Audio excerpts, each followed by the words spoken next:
Jangan lupa untuk subscribe dan nyalakan lonceng notifikasinya.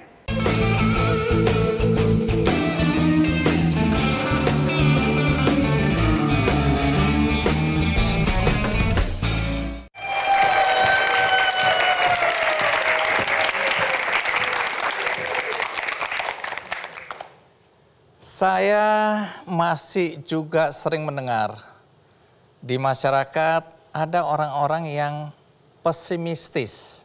Apakah di era disruption atau disrupsi ini, di era teknologi digital yang berkembang pesat, Indonesia akan mampu untuk tetap berdiri, bersaing, dan memenangkan persaingan dengan negara-negara lain. Artinya tidak semua orang merasa optimistis.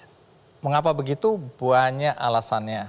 Tapi salah satu alasannya adalah mereka takut generasi muda kita adalah generasi yang tidak siap untuk bertarung memenangkan Indonesia di kancah pertarungan global. Tapi hari ini bagi yang belum yakin, bagi yang pesimistis, saya ingin menceritakan kisah-kisah yang memberikan kita harapan, memberikan kita rasa optimistis, semangat. Karena cerita-cerita tentang anak-anak muda yang hadir hari ini adalah cerita-cerita tentang prestasi. Nah, tapi sebelum kita panggil tamu kita yang pertama, mari kita saksikan dulu siapa narasumber kita hari ini. Ini dia tayangannya. Selama ini yang saya kagumi dari Rehan, bahkan sampai detik ini, Rehan tuh motivasi, solusi bagi teman-temannya. Dia emang orangnya kalau udah kita datengin gitu, dia emang sangat terbuka gitu. Sangat humoris juga, kadang-kadang suka ngelawak juga walaupun kadang nggak lucu juga. Tanggapan saya kalau lihat Cleona itu luar biasa gitu loh. Anak dengan usia yang masih kecil sudah bisa dapat banyak medali, terus sosialnya bagus, ngajinya juga bagus, sama temennya santun, sama guru-gurunya juga santun. Jadi komplit lah, paket komplit. Jadi yang bisa dicontoh dari Bu Risa ini kan memang kita gapnya lumayan jauh ya. Jadi yang bisa dicontoh adalah khas anak muda, khas milenial. Ya, itu sepintas 3 tamu istimewa saya hari ini. Sebaiknya kita mulai, dan kita mulai dari Raihan Hidayat. Raihan! Iya. Apa kabar Raihan? Alhamdulillah baik. Iya, tos dulu tos. Mantap. Iya. Oke, silakan duduk Raihan. Iya. Raihan, Iya, kamu naik panggung, dituntun dan pakai tongkat. betul. Itu artinya kamu nggak bisa melihat sama sekali atau? Iya, betul. Memang tidak bisa lihat sama sekali. Jadi buta total. Yes, betul sekali. Raihan tidak bisa melihat sejak lahir atau ada peristiwa tertentu yang membuat kamu tidak bisa melihat? Oh iya, memang kalau dari lahir enggak ya. Jadi kalau dulu sampai kelas 6 SD itu aku masih bisa melihat, jelas normal. Sempat ngeliat mukanya Bang Andi juga. Oh, jadi kamu pernah mengenal aku? Oh, pernah, kan terkenal. Coba gambarkan wajahku yang kamu ingat. Oh, dulu sih masih yang rambutnya kribo gitu. Kenapa itu duluan yang diingat ya? Oke, Ya, tapi itu. pernah bisa melihat? Pernah sampai kelas 6 SD. Kalau kelas 6 SD SD, ya. terus Artinya aku- tahun berapa itu mulai tidak bisa melihat? Tahun 2011. So, kena tifus dulu awalnya. Kena tifus dulu, terus lama-kelamaan lanjut masuk virus namanya GBS. Guillain-Barré Syndrome. Nah, baru dari situ efek sampingnya memang macam-macam ya. Ada yang, aku dulu sempat lumpuh juga di rumah sakit. Lumpuh? Lumpuh, betul. Jadi udah nggak bisa melihat, lumpuh. Iya. Tapi stop sampai di situ dulu, Rehan ya. Rehan umurnya berapa? Umurnya 22. Waktu nggak bisa melihat total umur? Umur 11 tahun 10 bulan. Oke, sekarang kamu kuliah? Ya, betul. Aku taksir semester awal ini kamu ya. Wah, alhamdulillah udah lulus kemarin. Lulus? Iya. Jadi kamu sarjana? Sudah, alhamdulillah sarjana. Oke, aku menduga lagi nih, boleh dong? Oh, boleh. Kamu lulus pas-pasan lah. Oh, Kan pasti ada tingkat kesulitan yang kamu hadapi lebih daripada teman-temanmu. iya. Iya, kamu lulus dengan IPK berapa itu? Kemarin alhamdulillah lulus dengan lulusan terbaik dengan IPK 3,94. Hah? Lulusan terbaik kalau 3,94 itu summa cum laude. Iya, betul, alhamdulillah. Summa cum laude. Yes. Lulus fakultas apa? Sarjana apa ini? Fakultas Syariah dan Hukum, program studinya ilmu hukum. Ilmu hukum di? Ya, di UIN Syarif Hidayatullah Jakarta. Oke. Kamu waktu kuliah umur berapa? 18 tahun. 18 tahun udah Ya, kuliah? Ya. Oke, sama aku 20 baru kuliah. Jadi nyelesain kuliah berapa tahun? Selesai kuliah 3,6 bulan. Baik, tapi sebelum kita lanjutkan, ada baiknya kita lihat dulu tayangan berikut ini.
Summa Cum Laude dengan indeks prestasi kumulatif atau IPK 3,94.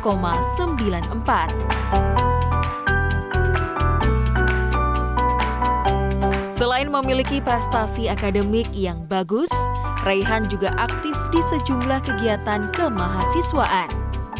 Ya, waktu itu aktif di HMPS, HMJ, kemudian aktif di BEM, DEMA Fakultas, kemudian aktif di MCC, di organisasi MCC. Biasanya kan di MCC ini lomba-lomba. Nah, itu pertama kalinya saya lomba karya tulis ilmiah hukum itu sama Rehan di DLF, di Diponegoro Law Fair.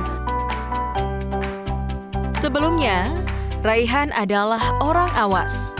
Saat kelas 6 SD, ia menderita tipes dan Guillain-Barré syndrome atau GBS. Penyakit langka ini menyebabkan Raihan kehilangan penglihatan. Raihan juga mengalami kelumpuhan dan harus menjalani terapi. Akhirnya kena tipes asalnya itu. Kena tipes baru lemah kan, baru masuk virus itu, Guillain-Barré syndrome itu. Nah, dari situ mulai perjalanan itu. Jadi abis itu dia opnam lah lama-lama gitu di rumah sakit. Terus saat dia itu jadi kehilangan penglihatan itu gitu. Meski kehilangan fungsi penglihatan, semangat belajar Raihan tidak pernah padam. Ia bersekolah di sekolah umum, bukan sekolah luar biasa. Dan Raihan dapat menyesuaikan dengan baik. Terbukti dengan prestasi akademik yang diraihnya. Setelah menyelesaikan jenjang S1, Raihan akan melanjutkan kuliah S2.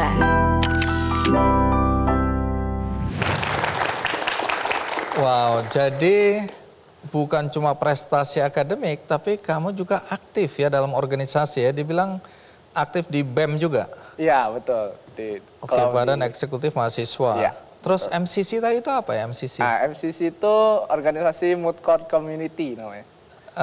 Tujuannya apa dan programnya apa? Itu memang kumpulan kita-kita mahasiswa hukum yang senang dengan debat hukum, senang dengan lomba-lomba karya tulis ilmiah dan sidang semu.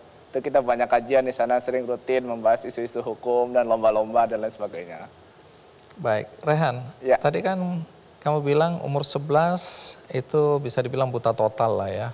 Dengan kondisi seperti ini, melalui masa-masa pendidikan ya di SD, kemudian SMP, SMA, dan kuliah. Ya. Itu ada nggak pengalaman traumatis kamu didiskriminasi? Oh ya, kalau itu alhamdulillah sih nggak ada ya. Jadi alhamdulillah memang lingkungan pendidikan kita itu udah terus-menerus progres menuju pendidikan inklusi. Cuman kalau yang menarik sih palingan tantangan sih. Tantangannya apa itu? Sekolah di sekolah umum dengan kendala penglihatan? Tantangannya karena saya mahasiswa pertama difabel tunanetra. Oke, jadi belum ada pengalaman dari para guru. Iya, betul. Oke, Jadi dan teman-teman juga nggak punya pengalaman ya? betul. Jadi kita sendiri, kita yang dari awal approaching, dari awal. Ini loh kita begini, kita butuhnya ini gitu. Jadi kita yang berjuang sendiri, metode belajarnya kita yang menyesuaikan dan lain sebagainya. Bisa kasih gambaran dikit aja ya, proses ini kan harus ada buku ya yang kamu baca, terus kemudian guru waktu mengajar mungkin menerangkan gambar dan seterusnya, di mana guru dan teman-teman belum punya pengalaman, ada murid dengan kemampuan melihat yang relatif tidak ada sama sekali. Jadi apa yang terjadi? Ya, nah kalau soal itu memang dulu yang paling sering yang paling sering interupsi guru itu aku, guru tulan. Oh, kenapa? Jadi sering ketika guru kan sukanya general aja kan, nerangin di papan tulis. Cuman aku paling sering interupsi, jadi mohon maaf Bu gitu atau Pak gitu, ini tentang apa ya gitu. Jadi terus atau enggak ini gambarnya apa ya gitu. Jadi paling sering nanya gitu sih, paling bawel sih memang. Oke. Kesulitan apa yang paling kamu hadapi yang tidak bisa diselesaikan sendiri? Harus meminta bantuan atau dibantu oleh pihak lain, orang lain? Ya, itu dia. Literasi.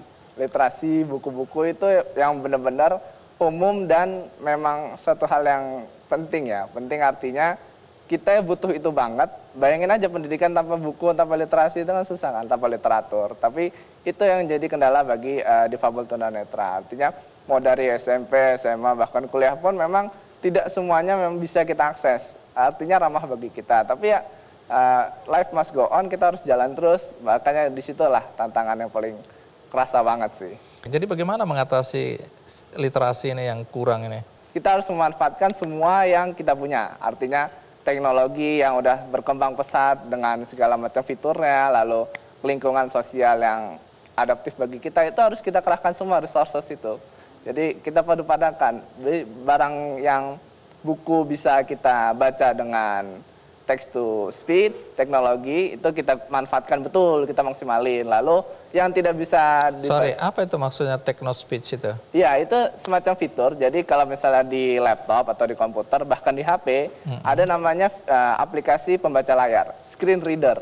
Oke. Itu ada fiturnya namanya text to speech. Jadi kamu diuntungkan mungkin ya, Itu atau dia, dimudahkan dengan teknologi tadi. Yes, itu yang bisa kita maksimalin betul, di samping kita memberdayakan juga kekuatan-kekuatan sosial yang adaptif sama kita, yang care terhadap kita, itu kita... Maksudnya teman-teman ini? Ya, semua teman-teman, lingkungan keluarga, dan sebagainya. Oke, menarik. Nanti habis ini, Raihan cerita ya, kenapa kamu pilih jurusan hukum, terus kemudian, ya aku mau tahu juga kok bisa kamu dapat IPK setinggi itu, ya 3,94. Tapi kita sekarang rehat dulu, saya akan segera kembali.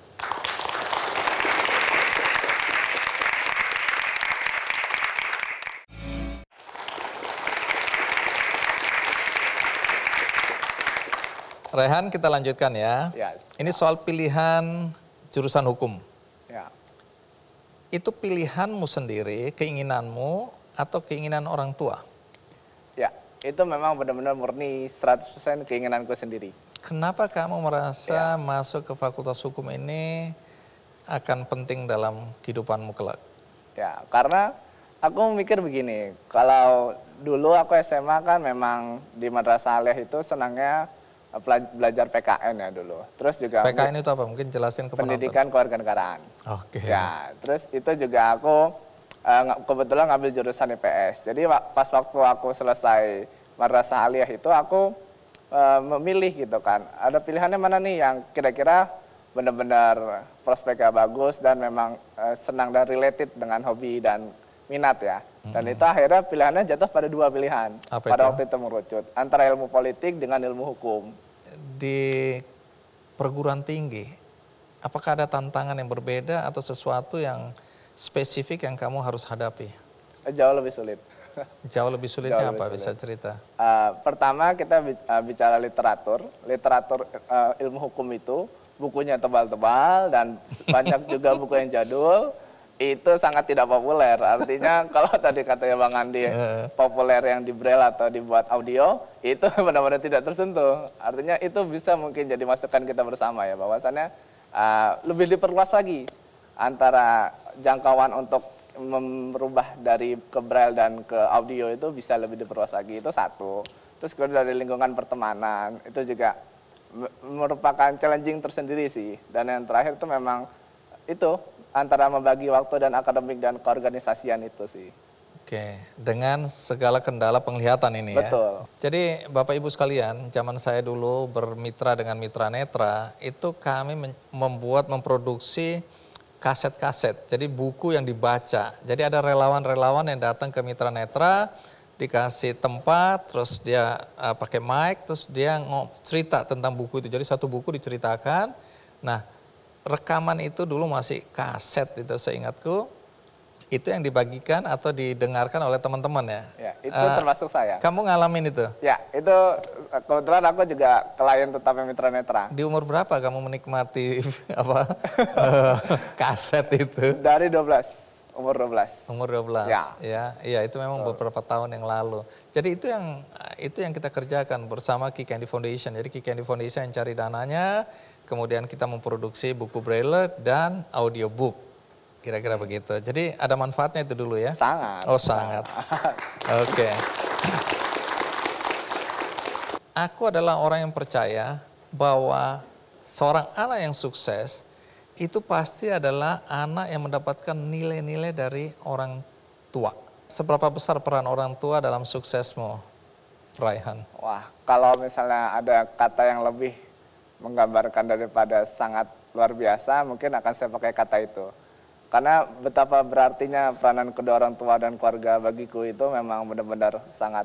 Karena kedua orang tua aku itu yang benar-benar memupuk nilai-nilai optimisme, harapan, bagaimana kita menatap ke depan, jangan murung, itu dari awal. Benar-benar kedua orang tua aku banget yang menanamkan itu semua, sehingga aku bisa terus going forward, bahwa hidup ini harus terus berjalan, kita harus terus menatap ke depan, dan jangan terus murung di dalam rumah saja. Dengan situasi dan kondisi mata yang tidak bisa melihat ini, orang tua memberikan motivasi terus itu ya. Ya, betul. Jadi betul. penting sekali peran orang tua dan orang-orang sekitar ini ya. Ya. Aku dengar sahabat-sahabatmu juga banyak membantu ya. Ya, lengkap sampai detik ini nonton semua tuh. Nonton semua? Iya. Coba mana orang tua dan teman-teman? Oh iya, ada 2.340.000 yang hadir di studio. Oke, terima kasih untuk orang tua yang luar biasa dan teman-teman juga yang mensupport. Tentu semua, bukan cuma teman-teman yang mungkin penyandang disabilitas yang ingin tahu juga, Raihan, bagaimana kok bisa kamu mencapai prestasi sehebat itu. Sekali lagi aku menganggap sehebat itu karena orang awas itu aja banyak yang sulit untuk bisa lulus dengan nilai 3,94 summa cum laude. Boleh berbagi sedikit enggak strategimu belajar sehingga kamu punya prestasi seperti itu? Ya, intinya sih sebenarnya sederhana aja. Kita harus terus menjaga harapan. Harapan itu perlu, karena itu menjadi sumber dari salah satu sumber dari semangat kita. Terus yang penting konsistensi. Konsistensi itu karena perlu, karena memang dalam perjalanan perkuliahan itu pasti ada aja cobaan, ujian, segala macam itu, rintangan. Itu perlu konsistensi. Kasih contoh. Misalnya begini, kita antara semester awal dengan semester akhir cobaannya beda. Kalau semester awal kita berkutat dengan adaptasi, semester akhir kita berkutat dengan organisasi, berkutat dengan tugas akhir dan lain sebagainya. Itu perlu konsistensi di situ. Artinya kita harus punya prinsip di mana akademik itu dinomorsatukan dan organisasi tidak boleh dinomorduakan. Jadi jangan ulang lagi? Akademik harus nomor satu. Organisasi jangan dinomorduakan. Ya, dua-dua penting. Ya. Itu intinya ya. Itu perlu. Dengan bekal sarjana hukum, nanti kita lihat apakah kamu mau melanjutkan atau tidak. Tapi dengan bekal sebagai sarjana hukum, kamu sudah membayangkan profesi apa yang akan kamu tekuni kelak? Dulu sejak awal masuk dan memilih ilmu hukum, terus sampai detik ini, itu paling terinspirasi atau nggak, paling benar-benar mimpinya besar adalah seperti figur-figur Profesor Mahfud MD, Profesor Jimli Sidiki, bahkan hukum tata negara ya, berarti ya. Betul sekali. Ini di MK ini cocoknya ini. Bahkan termasuk peneliti MK sekalipun, Bapak Pan Muhammad Faiz, itu pun juga Mahkamah Konstitusi. Ya, itu kamu bayangkan akan jadi seperti mereka kelak. Amin, insya Allah. Oke, menarik. Karena paling tidak dari awal kamu udah tahu tujuan hidupmu apa. Aku tadi lihat di video, kalian sibuk di ruangan ada tulisannya jurnal gitu. Itu ruangan apa itu? Nah itu kebetulan memang aku aktivitas di kampusnya selain belajar dan di kelas itu memang aku hobi juga atau sering juga menulis-nulis artikel jurnal, terus juga penelitian kecil-kecilan. Penelitian? Yes. Oke. Itu terus kemudian diterbitkan? Diterbitkan di jurnal. Di jurnal apa misalnya? Di jurnal ada waktu itu jurnalnya Al-Adl, ada juga jurnalnya Jurnal Salam, dan lain sebagainya. Ada Sinta juga aku lihat ya? Ada, iya betul. Wih, keren ya. Sinta. Katanya kamu mau melanjutkan ke S2? Nah iya, alhamdulillah memang baru saja yang detik ini aku baru keterima di Hukum Kenegaraan Universitas Indonesia. Wah. Oke, selamat ya Raihan ya. Terima kasih. Nantinya bakal lanjut untuk ambil doktoral atau? Iya, karena kebetulan memang mimpiku itu akademisi yang minat dan terus konsisten dalam penelitian. Aku insya Allah lanjut terus sampai jenjang berikutnya. Oke, Raihan, di ujung pertemuan kita ini aku ingin kamu memberikan sedikit motivasi atau apa energi, semangat untuk anak-anak muda yang mungkin sampai detik ini patah semangat untuk melanjutkan sekolah, ya patah semangat untuk belajar, kemudian merasa hidupnya ini tidak akan kemana-mana, ya, tidak punya cita-cita, tidak punya harapan, oleh karena berbagai sebab. Tapi adakah sesuatu yang kamu bisa sampaikan supaya mereka bangkit semangatnya untuk belajar dalam hal ini untuk melanjutkan pendidikan? Ya, mungkin sederhana aja ya, karena pendidikan itu sangat perlu bagi kita semua, nggak hanya rakyat Indonesia, nggak hanya akademisi, tapi untuk semuanya. Karena apa? Karena pendidikan itu merupakan modal bagi kita untuk mengarungi dunia ini. Jaga terus optimisme teman-teman, karena kita nggak tahu di depan itu rezeki kita seperti apa, nanti peluang kita kayak gimana, kita ditakdirkan untuk menjadi tokoh mungkin, menjadi praktisi mungkin, masih terbuka luas untuk peluang-peluang itu. Jadi sedikit aja mungkin dari aku pribadi, jaga terus harapan dan semangat itu, karena disitulah kita memulai mimpi besar kita. Yes. Oke, terima kasih Raihan.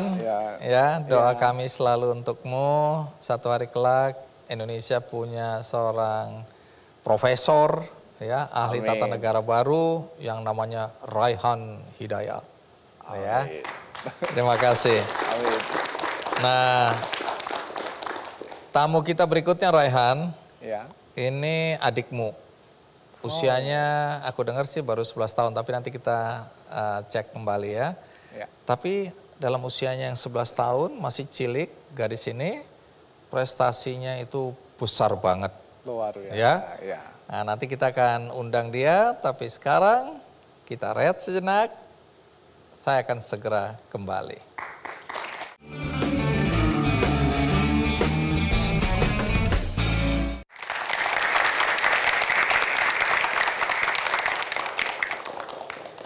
Tadi kita sudah mendengarkan cerita tentang Raihan Hidayat, seorang tunanetra tapi punya prestasi akademik yang luar biasa. Nah, tamu berikutnya seorang gadis cilik tapi prestasinya luar biasa. Siapa dia dan apa prestasinya? Mari kita sambut Cleona Mauli Diva. Cleona. Gini Cleona. Silakan duduk Cleona. Kamu asalnya dari mana? Aku dari Sidoarjo. Sidoarjo. Ini kita wawancara Coro Jawa apa Coro Indonesia? Indonesia aja, aku nggak terlalu bisa. Oh, gak bisa ngomong Jawa toh? Bisa sih bisa, Oh, tapi nggak lancar. lebih lancar bahasa Inggris anak-anak sekarang ini. Oke, umurmu berapa? Umurku 11 tahun. Sekarang kelas berapa? Sekarang naik kelas 1 SMP. 1 SMP. Oke, sekolahnya di mana? Sekolah di Mimnu Pucang, Sidoarjo. Ini kalau aku lihat kan umurmu 11 tahun, betul ya? Iya. Tapi di sini ada catatan prestasi yang mungkin menurut Om Andi salah tulis ini pasti. Ya.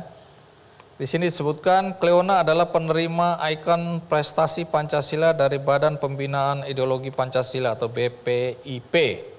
Padahal yang Om Andi tahu kan penerimanya itu orang-orang dewasa, mantan Menteri Kelautan dan Perikanan Ibu Susi Pujiastuti, ada temannya Om Andi namanya Andrea Hirata yang ngarang buku Laskar Pelangi. Apa serius? Cleona? Iya. Aku itu salah satu penerima ikon prestasi Pancasila yang termuda. Yang termuda? Iya. Jadi nggak bohong ini ya? Enggak lah. Nggak salah catat ini ya? Enggak. Om Andi juga mungkin ya, kali ini mungkin salah tulis beneran ini ya. Karena di sini ditulis Cleona adalah peraih 90 medali. Betul.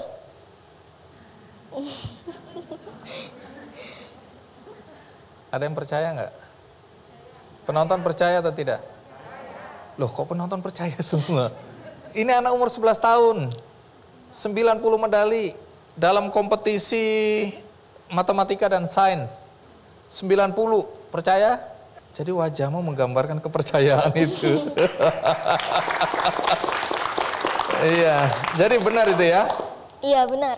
Oke, jadi nggak salah tulis lagi nih? Enggak. Ini medali apa aja sih? Mulai dari emas, perak, sama perunggu. Tapi yang terbanyak itu medali emas. Di kompetisi apa aja ini sebenarnya? Mulai dari kompetisi tingkat kabupaten, provinsi, sampai nasional. Dan juga yang paling banyak itu internasional. Yang paling banyak internasional? Iya. Astaga, ini anak sopo ya. Oke, nah sebelum kita lanjutkan, Cleo, kita ikuti dulu tayangan berikut ini.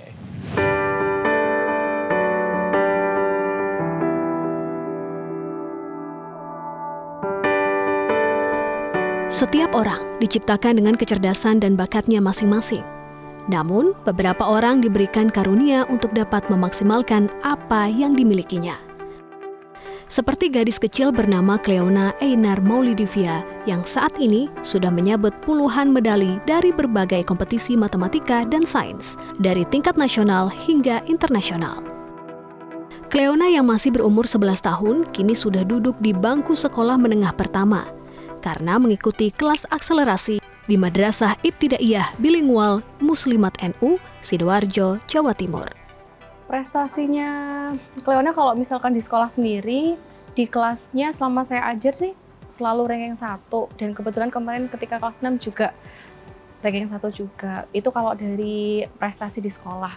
Tapi kalau prestasi yang di luar sekolah itu sering sekali Cleona ini dapat medali emas, ikut kompetisi math dan juga sains. Di sekolahnya, ia mengikuti pelajaran dengan bahasa Inggris, sehingga ia sudah fasih dalam berbicara dengan bahasa tersebut. Cleona? Because plant is doing photosynthesis to produce the food for itself. Selain bahasa Inggris, Cleona juga mempelajari 5 bahasa asing lainnya seperti Spanyol, Prancis, Jerman, Belanda, dan Arab. Tidak hanya di bidang akademik saja, anak sulung dari 2 bersaudara ini juga berbakat di bidang musik. Ia dapat memainkan alat musik piano dan drum dengan baik. Semua kegiatan yang dijalani Cleona tak luput dari dukungan sang ibunda yang selalu berada di sisinya. Begitupun sejumlah prestasi yang diraihnya. Cleona melakukan pembelajaran secara mandiri dengan bimbingan ibunya sendiri. Bahkan, ibunya rela meninggalkan pekerjaannya sebagai dokter gigi agar bisa fokus mendampingi Cleona dalam mencapai cita-citanya. Kalau saya sendiri mulai ngajar itu jelasnya mulai dari dia kelas 1 sih. Jadi sejak saya berhenti praktek dokter gigi, saya baru mulai benar-benar serius untuk ngajarin dia. Kebetulan kalau saya sendiri, saya selalu tekankan sama Cleona mulai dari dia kecil. Saya ingin Cleona itu jadi anak yang multidimensi ya, dalam artian seimbang gitu loh, antara musik iya, akademik juga iya gitu. Jadinya masalah Cleona nantinya mau jadi apa, terserah Cleona. Tapi sih dia bilangnya ke saya pengen jadi dokter gitu. Cuman untuk sekarang ini saya memang memperkenalkan banyak hal agar dia bisa mencari sendiri dan nantinya dia akan memilih ke depannya. Dia memang inginnya arahnya kemana, kayak gitu. Dengan ketekunan dan kedisiplinan yang dimilikinya, Cleona patut dijadikan contoh sebagai motivasi dalam mencapai sebuah prestasi.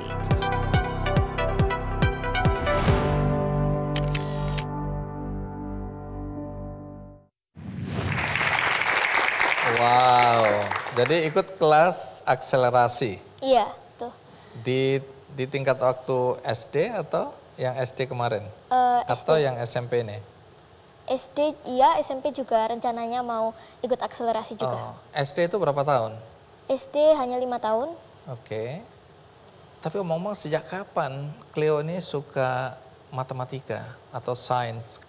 Jadi dulu kebetulan sejak aku umur 3 tahun, aku sering bantu Oma. Oma itu punya usaha persewaan alat Persewaan pesta. apa? Persewaan alat pesta.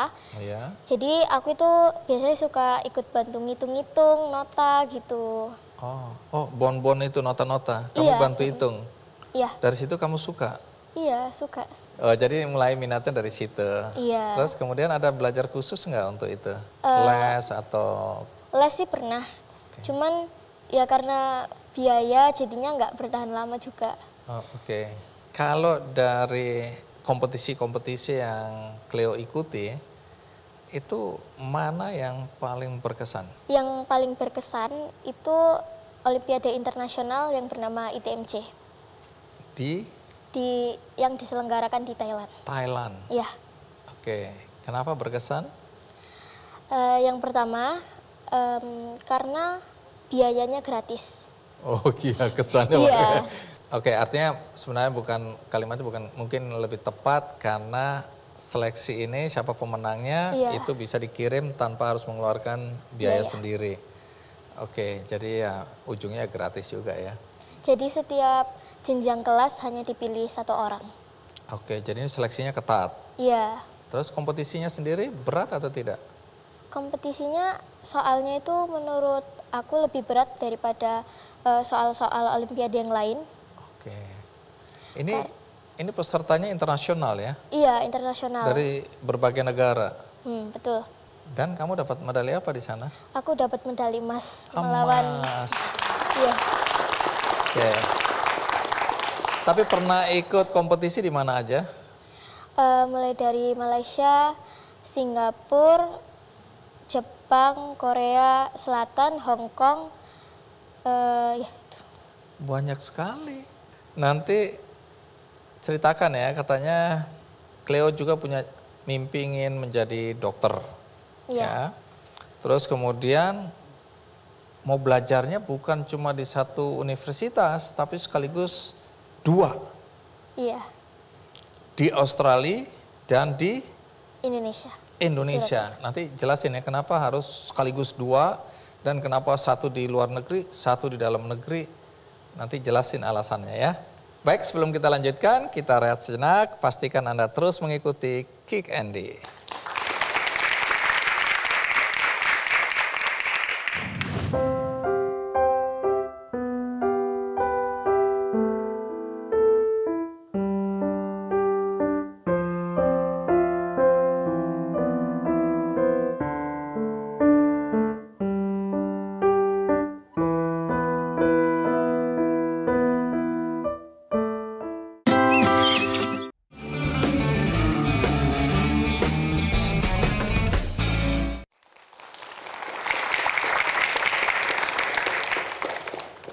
Terima kasih Anda masih bersama saya di acara Kick Andy dan tamunya masih Cleona, Mauli, Diva. Cleo, yang Om Endi tambah kagum nih, tadi aja udah kagum nih. Biasanya kalau anak-anak yang suka sains, matematika gitu, anak-anak yang nggak terlalu suka yang seni-seni gitu loh. Baca puisi, terus main musik.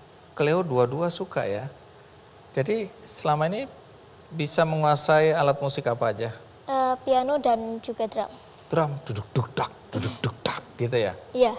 Oke, menarik. Terus kemudian dengar-dengar juga suka bahasa ya. Tadi kan belajar bahasa apa? Arab, Spanyol? Arab, Spanyol, Jerman, Belanda. Jerman, Belanda. Mandarin kenapa enggak Mandarin? Mandarin penting juga ya abis ini ya? Iya. Ya. Kenapa Cleo merasa penting untuk belajar bahasa? Karena itu sebagai salah satu alat komunikasi kan. Kalau misalnya kita hanya bisa satu bahasa doang, kurang lengkap ya. Iya. Karena sekarang kan eranya era globalisasi. Jadi pertemuannya bukan hanya dengan anak-anak Indonesia saja, bukan dengan anak-anak yang bisa berbahasa Inggris saja di luar negeri sana, tapi anak-anak yang mungkin dengan bahasa masing-masing ya. Tapi nggak susah belajar bahasa segitu banyaknya. kalau sekarang yang aku minati itu Spanyol sama Inggris. Kenapa begitu? Spanyol deh, kalau Inggris oke lah. Spanyol kenapa Spanyol? Spanyol menurutku itu mudah dipelajari. Oh, oke. Om Endi besok belajar ya daripada belajar bahasa lain, Spanyol aja ya. Enggak, istrinya Om Endi juga belajar bahasa Spanyol, bayarnya murah, 100.000. Ada gurunya ngajar rame-rame gitu, ikut online. Om Endi suka dengerin tapi Om Endi nggak ngerti. Ternyata gampang itu ya? Iya, gampang. Di sini Om Endi juga melihat ada penghargaan yang unik ini ya, penghargaan kategori anak-anak ya, untuk kemampuan daya ingat menghafal nama tercepat. Iya. Kompetisinya seperti apa itu, mengingat nama itu, menghafal nama itu gimana? Jadi ada seperti, itu kan kompetisinya online. Oke. Jadi ditampilkan di layar ada beberapa nama orang beserta wajahnya. Lalu aku diberi waktu untuk menghafal. Iya. Lalu kalau sudah sebutkan saja nama-nama yang Berapa lama itu dikasih waktu untuk menghafal itu? Saya lupa, mungkin sekitar 1 jam. Oh namanya banyak sekali? Iya. Oh, kirain namanya keluar beberapa itu enggak, banyak sekali. Iya. Terus disuruh menghafal, terus nanti sebutkan kembali nama-nama itu. Iya. Dan kamu menang? Menang, alhamdulillah. Dapat medali apa? Atau dapat penghargaan apa? Dapat penghargaan yang tadi. Penghargaan pertama itu ya? Iya. Kategori anak untuk kemampuan daya ingat menghafal nama tercepat, gitu ya? Iya, betul. Juga Cleo di sini suka baca puisi, betul? Betul. Suka ikutan fashion show? Itu dulu. Oh, tapi, dulu. Iya, dulu aku memang tertarik sama fashion show, sama nari dan juga nyanyi. Oke. Ini atas keinginan sendiri atau dipaksa orang tua? Enggak, atas Jadi keinginan mama sendiri. nggak maksa-maksa anaknya ya? Enggak lah. Oh tidak, oke bagus. Nah soal cita-cita ingin jadi dokter itu betul? Iya, betul. Dokter, terus kemudian katanya mau sekolah di luar negeri dan sekaligus? Iya, jadi program UNER itu ada yang namanya double degree. Jadi satu kuliah di Indonesia dan satunya lagi kuliah di Australia. Sekaligus? Iya, tapi biayanya itu juga nggak murah. Oke, lupakan biaya lah. Itu kalau ada niat baik pasti ada jalannya ya. Iya. Tapi kenapa harus sekaligus dua-dua di luar dan di dalam? Karena misalnya kalau aku mau bekerja sebagai dokter di luar negeri, itu nggak perlu pakai tes lagi. Jadi sudah ada titel dokter di Indonesia sama internasional juga. Oke, kamu sudah antisipasi nih ya, kemungkinan bisa praktek di luar negeri gitu ya? Iya, betul. Hebat, dalam umur segini aja sudah berpikir global ini ya, artinya peluang untuk bekerja di luar negeri sebagai dokter ya. Iya. Dan kalaupun mau praktek di dalam negeri, sudah punya ijazah dalam negeri juga. Kalau cuma satu di luar negeri biasanya susah ya untuk praktek di Indonesia ya. Iya. Iya, oke. Luar biasa, kita berikan aplaus dulu dong. Baik, sekarang waktunya kita mau mendengarkan Cleo main organ. Siap? Siap. Lagu apa ini nanti yang mau dimainkan? Lagu Bunda. Bundanya Melly Goeslaw. Iya. Oke, kita berikan aplaus untuk Cleo. Silakan Cleo.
Iya, luar biasa. Terima kasih Cleo. Iya, sama-sama. Om Andi belajar banyak hari ini dari seorang anak usia 11 tahun. Kita semua belajar, ya. Penonton juga banyak yang belajar.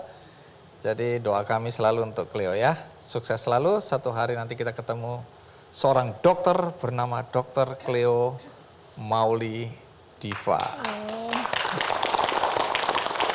Nah, Cleo, berikutnya nanti Om Andi kedatangan tamu istimewa juga.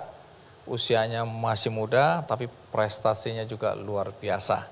Ya, nah siapa dia? Dari mana dia? Dan apa prestasinya?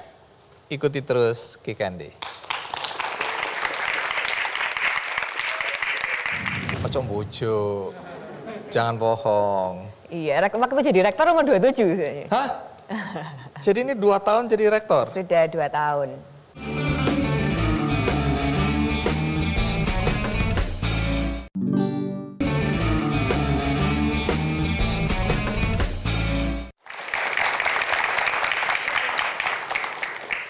Ya, tadi sudah ada Cleo dengan prestasinya yang luar biasa, 90 medali dalam kompetisi matematika dan sains. Tamu berikutnya juga tamu istimewa, punya prestasi yang luar biasa.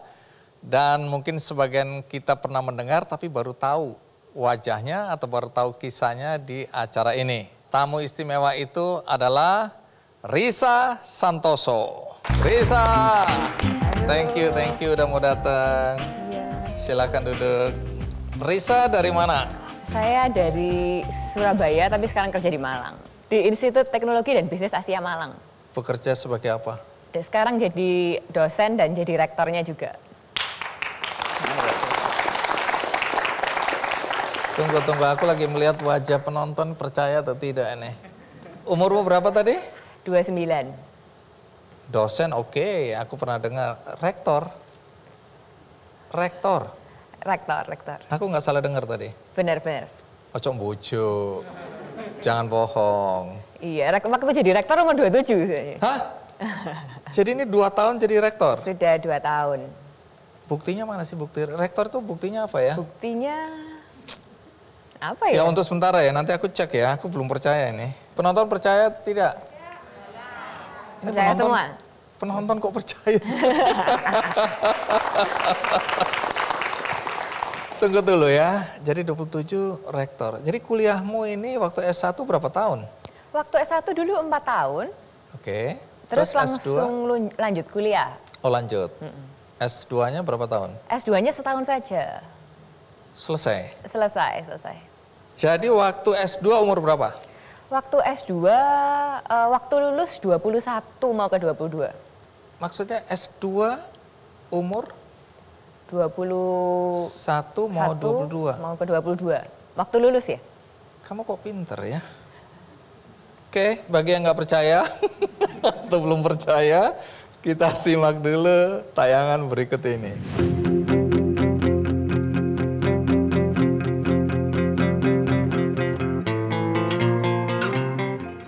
Di zaman yang serba cepat ini, kursi kepemimpinan sudah banyak diduduki oleh kaum muda. Salah satunya adalah Risa Santoso yang merupakan Rektor Institut Teknologi dan Bisnis Asia di Malang, Jawa Timur. Setelah lulus dari Magister Pendidikan Universitas Harvard, Amerika Serikat di tahun 2014, Risa bekerja di kantor staf presiden sebagai tenaga ahli muda. Ia juga pernah menjadi Direktur Pengembangan Bisnis di ITB Asia sebelum akhirnya dilantik menjadi rektor pada tahun 2019. Saat dilantik menjadi rektor, Risa masih menginjak usia 27 tahun, yang menjadikannya rektor termuda di Indonesia hingga mendapatkan rekor muri.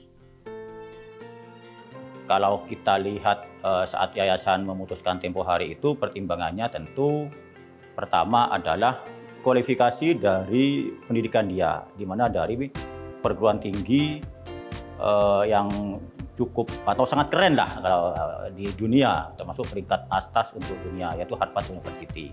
Nah, kemudian juga pengalaman dia saat di KSP, ya KSP periode pertama pemerintahan Jokowi, gitu.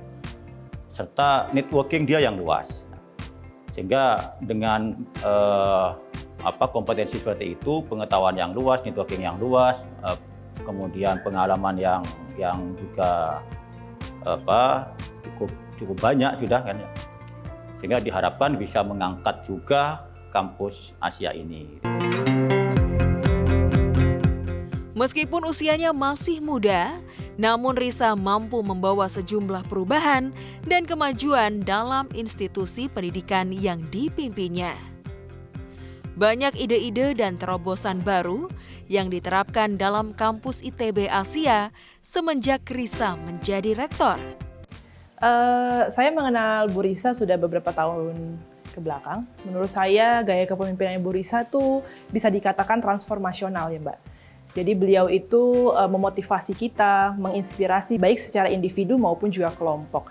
Dan Bu Risa itu memberikan transformasional terhadap paradigma dan juga nilai-nilai tersendiri di dalam organisasi, sehingga membuat kita menjadi lebih mandiri gitu.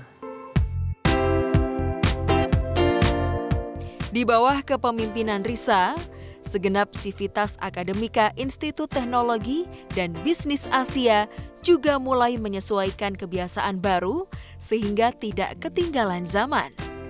Karena adaptasi dan penyesuaian terhadap perkembangan saat ini merupakan kunci untuk bisa bertahan. Risa Santoso adalah contoh dari perubahan dan harapan bagi penerus bangsa.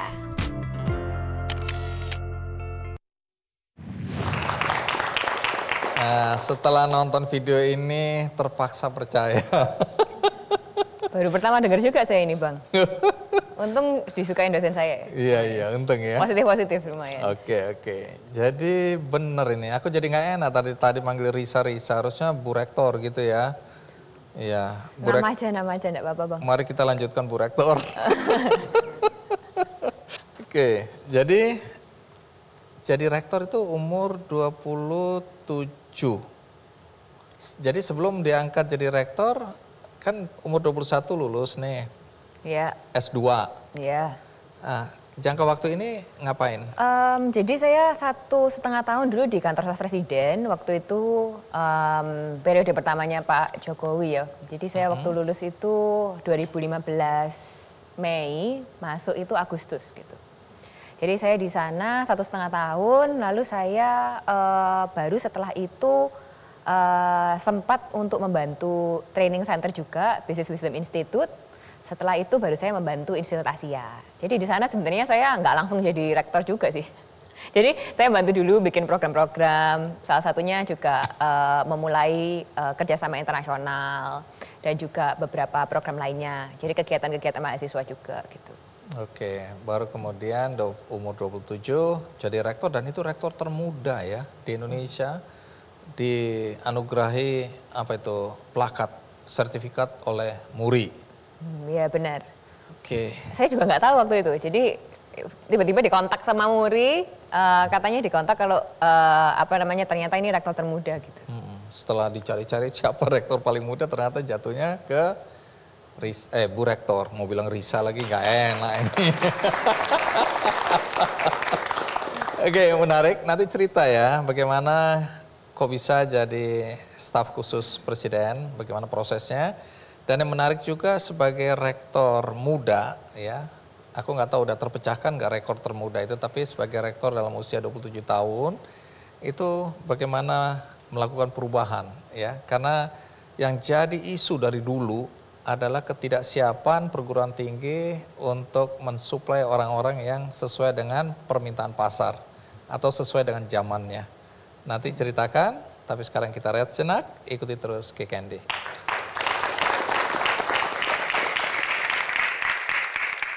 Ketika anak-anak muda sekarang mulai kurang tertarik untuk bekerja di perusahaan-perusahaan, walaupun perusahaan-perusahaan itu established dan besar gitu ya, mereka ingin membangun kerajaannya sendiri.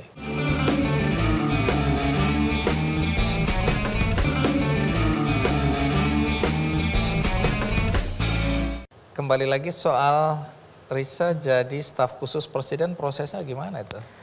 Jadi waktu itu sebenarnya saya jadi tenaga ahli muda di kantor staf presiden. Jadi waktu itu saat Pak Luhut menjadi kepala stafnya. Jadi sebenarnya saya nggak langsung ke Pak Jokowi. Jadi ada Pak Luhut, ada deputinya, ada saya gitu. Jadi ketemunya di gimana itu? Bagaimana ceritanya? Jadi ceritanya itu dulu waktu saya masih di Harvard, itu Pak Luhut diundang jadi keynote speaker di sana gitu. Dan setelah itu diskusi, sempat kita makan-makan sama anak-anak Indonesia. Terus waktu itu memang Pak Luhut banyak mengatakan bahwa anak-anak Indonesia yang sekolah di luar negeri harus balik gitu, harus balik ke Indonesia. Dan bangun negerimu. Oh iya. Jangan pinter tapi untuk negara lain, pinter untuk negara Indonesia. Iya, yang pintar-pintar harus balik ke Indonesia buat memajukan Indonesia. Setuju, hidup Indonesia. Sekarang kita masuk ke rektor.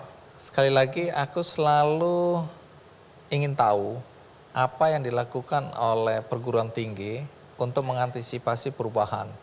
Terutama di era disruption ini tadi kan, banyak sekali pekerjaan-pekerjaan baru yang muncul yang kemudian membuat perguruan tinggi jadi gagap gitu loh. Apa yang tadinya dipersiapkan ternyata lulusannya kemudian nggak berguna atau kurang berguna atau tidak sesuai dengan kebutuhan pasar. Nah, bagaimana Rektor Risa ini melihat kesiapan ITB Asia ini untuk mempersiapkan mahasiswanya? Kita nge-push mahasiswa untuk mencoba trial and error juga di perusahaan. Ada beberapa mahasiswa kami yang ada di DKV gitu ya. Kita buatkan project untuk mereka bekerja sama dengan UMKM untuk sama-sama branding sebuah UMKM gitu.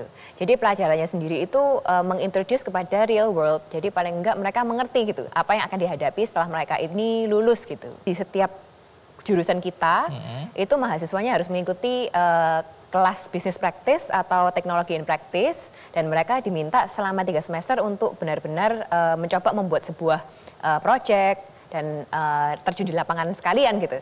Kadang-kadang ada yang diminta selling, karena mau nggak mau ya kita perlu ya untuk mengerti caranya selling, nggak harus kita teknologi mungkin programming hanya belajar programming terus gitu kan.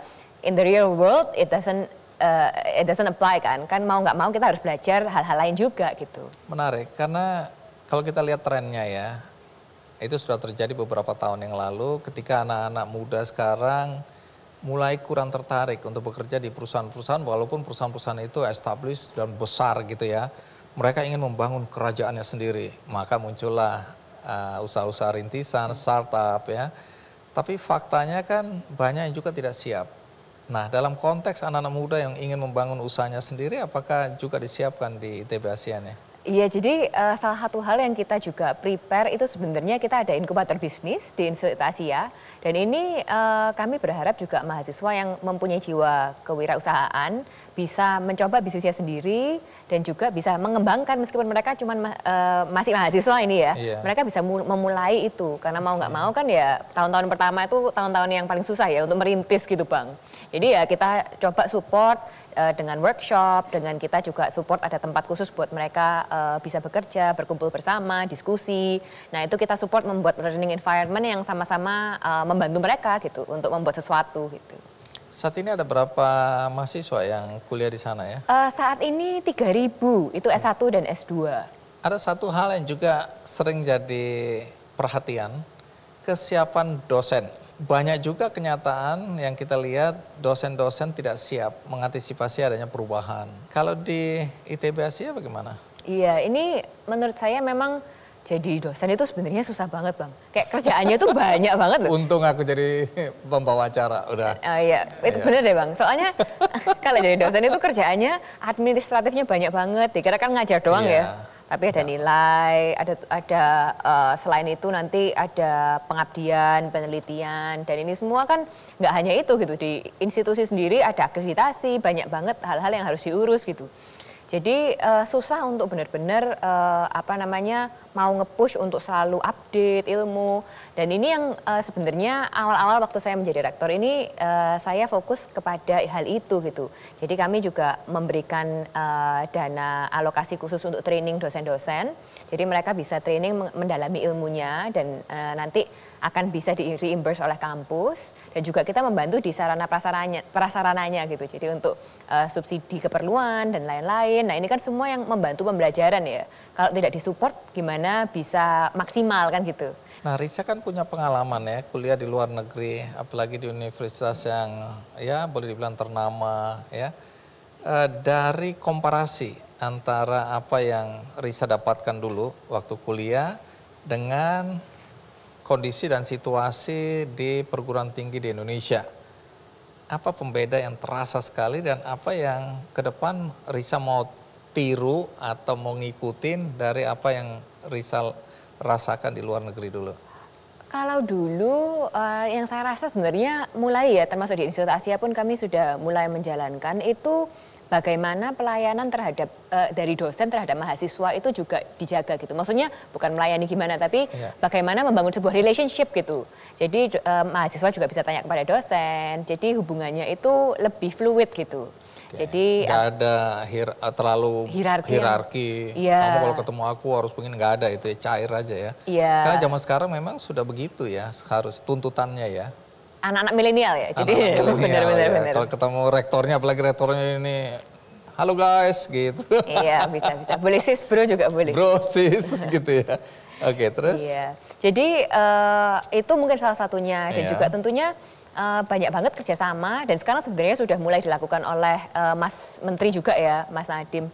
Dan itu membuat kerjasama banyak antara industri dan juga teman-teman di perguruan tinggi gitu. Dengan kementerian, industri, ya inilah yang namanya pentahelix, hexahelix gitu. Ya kerjasama ini yang akhirnya menurut saya jadi penting sekali gitu. Sebelumnya kan, sebelum Mas Nadiem menurut saya benar-benar berat effort untuk perguruan tinggi mencari kerjasama itu benar-benar di perguruan tingginya. Kalau perguruan tingginya nggak melakukan effort tersebut, nggak terjadi. Ya nggak terjadi. Tapi karena insentifnya nggak menjadi tuntutan ya, dorongan bahkan ya. Iya, sekarang MBKM wah semua rame mengenai kerjasama bersama, praktisi mengajar gitu. Jadi sebenarnya ini yang sebuah perubahan yang menurut saya sangat bagus sih, dan kami di Institut Asia sebelum ini terjadi kita sudah memulainya, tapi dengan adanya MBKM ini jauh memudahkan itu gitu. Ada program khusus yang dijalankan di ITB Asia ini yang spesifik khas dari perguruan tinggi ini? Jadi kami sendiri sebenarnya memulai beberapa program, salah satunya internship di luar negeri, itu kami juga ada. Jadi nggak hanya mahasiswa ini nyoba sekolah di luar negeri, mencoba environment-nya, tapi juga bisa nyoba internship di sana. Sekarang kami internship di perusahaan. Di perusahaan. Oke. Di perusahaan saat ini kita di ASEAN, jadi sebentar lagi semoga ini bisa masuk Asia, ini kita juga mencari di beberapa negara lain. Kami juga ada tadi inkubator bisnis, dan ini kami ada program digital marketing, dan yang ke depan ini akan ada international business management gitu. Jadi ini mengantisipasi perkembangan zaman lah ya. Iya, kita harus bisa lebih global lah ya, nggak hanya di Indonesia saja, tapi sekarang kan kompetisi itu nggak hanya di dalam negeri, di luar negeri, apalagi setelah online ini semuanya ya jadi level playing field gitu. Tapi omong-omong, dengan posisi rektor tapi usia masih muda begini, apa tantangannya atau ada kendala nggak? Mahasiswa mungkin agak kaget-kaget lihat lah ini rektorku toh gitu, atau gimana? Pandangan orang atau pandangan mahasiswa atau? Ya, jadi dulu ceritanya waktu saya jadi rektor itu sempat viral. Jadi sekarang mahasiswa lumayan sudah memaklumi kalau rektornya saya gitu. Jadi sekarang lumayan lah, kalau lewat gitu banyak yang kenal sudah. Bu Rektor. Oh iya, Bu Rektor, Bu, gitu. Dengan rekan-rekan sejawat sesama rektor, misal kalau ada pertemuan-pertemuan? Sangat welcoming sih menurut saya, teman-teman di Malang ataupun di luar Malang juga ya. Meskipun saya masih muda, menurut saya profesor-profesor, tadi baru saja hari ini saya baru dari Trisakti sebenarnya. Baru kerjasama juga kita. Tantangan sebagai rektor muda apa? Salah satu tantangannya menurut saya kalau misalnya kita mau membuat sebuah perubahan ya, yang ini kan kita pasti kepinginnya cepat gitu ya. Dan ini tentunya penghambatnya ya salah satu birokrasi, kadang-kadang peraturan kementerian yang kita harus memastikan lagi gitu. Ini hal-hal ya yang akhirnya mungkin kalau di mata saya jadi memperlambat perubahan gitu. Tapi ya disitulah salah satu tantangan kita bagaimana kita bisa tetap berinovasi dengan keadaan yang sudah ada gitu. Ngomong-ngomong, Risa udah menikah? Sudah menikah, Bang. Oke, suaminya pekerjaannya apa? Suaminya pekerjaannya lawyer. Lawyer? Lawyer. Oke, dosen juga atau tidak? Juga mengajar. Juga dosen, mengajar? Iya. Dia keberatan nggak melihat Risa pasti dengan segala kesibukan? Ada keberatan suami? Sedikit-sedikit kalau terlalu sibuk. Suaminya ada di sini nggak? Ada di sini. Coba yang merasa suaminya berdiri. Waduh. Oke, terima kasih. Baik, tapi harapan Risa sendiri, ini kita nggak bicara lagi soal kampus, kita bicara anak muda secara keseluruhan di Indonesia. Apa harapan Risa? Mungkin kalau harapan saya ini gini, saya terakhir dapat info kalau India itu katanya pencetak C-suite atau C-level position, jadi CEO, CFO, COO. Hampir semua perusahaan-perusahaan tech besar itu pimpinannya dari India. Nah itu yang menurut saya mestinya jadi acuan Indonesia gitu. Nggak hanya kita ini fokus mencetak orang-orang yang bisa bekerja, tapi harus lebih tinggi dari itu. Gimana caranya kita bisa membuat generasi yang jadi high skill worker, yang bisa jadi leader gitu. Nah ini menurut saya ya inilah masa-masanya kita mencetak ini generasi muda ini seperti tadi teman-teman yang sebelumnya ada di sini untuk bisa lebih berkarya dan lebih berkembang gitu. Oke, terima kasih Risa ya sudah memberikan perspektif sebagai seorang pendidik, rektor ya dalam usia yang sangat muda. Nah, tentu kami doakan ya anak-anak muda lainnya juga mengikuti jejak Risa, memimpin negeri ini, memberikan perspektif yang mungkin berbeda dengan generasi sebelumnya dalam melihat tantangan zaman. Dan kita semua doakan ya anak-anak muda kita akan mampu bersaing dengan anak-anak muda di belahan bumi manapun juga. Terima kasih. Nah, aku mau berbagi juga buku, berbagi ilmu ya. Hari ini aku ingin membagikan buku Eagle Way. Kalau Anda tertarik untuk mendapatkan buku ini, caranya mudah sekali. Caranya gimana? Ikuti kuisnya di Twitter, Kick Andy. Kalau Anda beruntung, Anda bisa mendapatkan buku ini. Juga di Instagram dan Facebook Kick Andy Show. Bagi Anda tadi yang menonton acara ini di tengah-tengah, tidak dari awal, jangan juga khawatir.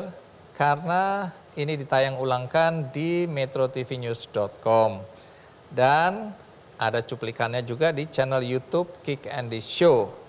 Bagi Anda yang hari ini ingin berbuat baik dan tidak tahu caranya berbuat baik, dan tidak tahu kepada siapa harus berbuat baik, Anda bisa klik benihbaik.com.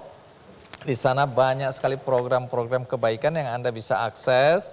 Salah satunya adalah bagaimana kita mendukung anak-anak di pegunungan lereng Gunung Baluran.